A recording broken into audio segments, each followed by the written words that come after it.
Bismillahirrahmanirrahim.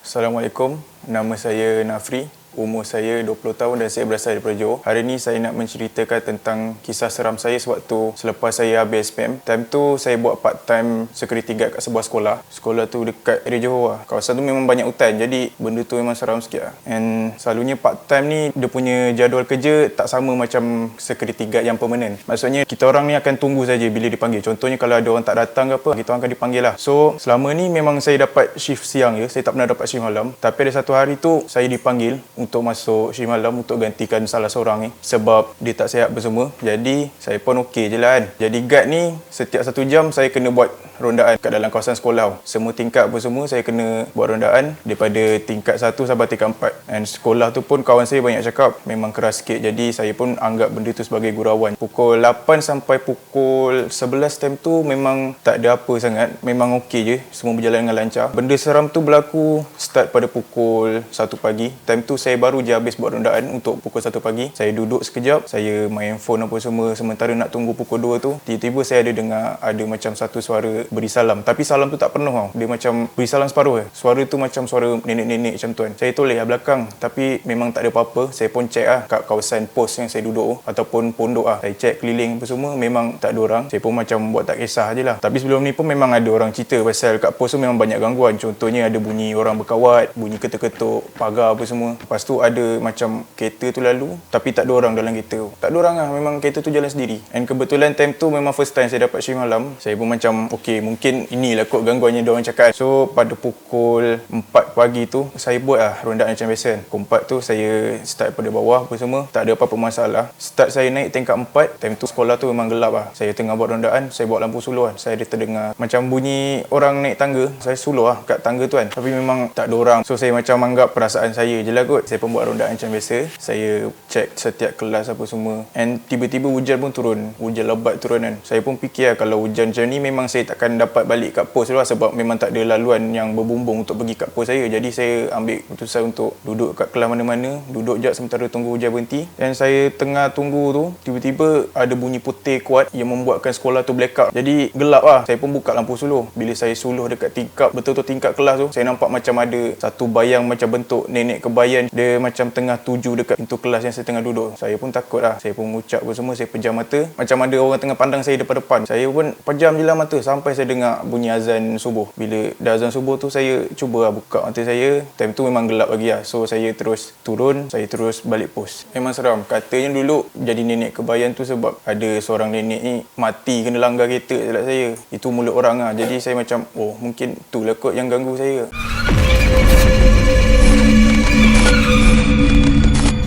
So lepas pada kejadian tu, saya demam. Saya memang 3 hari tak masuk kerja. Lepas tu saya buat keputusan untuk berhenti. Sebab memang saya tak boleh nak handle situasi macam tu kan. Sebab memang first time kerja terus kena. Jadi benda tu membuatkan saya terkejut lah. Kesimpulan dia, kita kalau kerja part time sebagai guard ni, mental kena kuat, kena berani. Sebab benda tu memang suka benda yang lemah semangat. Benda ni macam-macam tempat kita duduk, mesti ada benda tu. Kalau nak masuk kerja tu, baca doa banyak. Jangan buat benda yang tak elok. Sebab kita masuk tempat orang, kita tak tahu tempat tu kisah silam dia macam mana. Memang niat datang nak buat kerja, jangan kacau benda-benda. Kalau dengar bunyi pun jangan tegur apa semua. And setiap benda yang kita buat, kita kena baca doa, minta perlindungan supaya semuanya berjalan dengan lancar.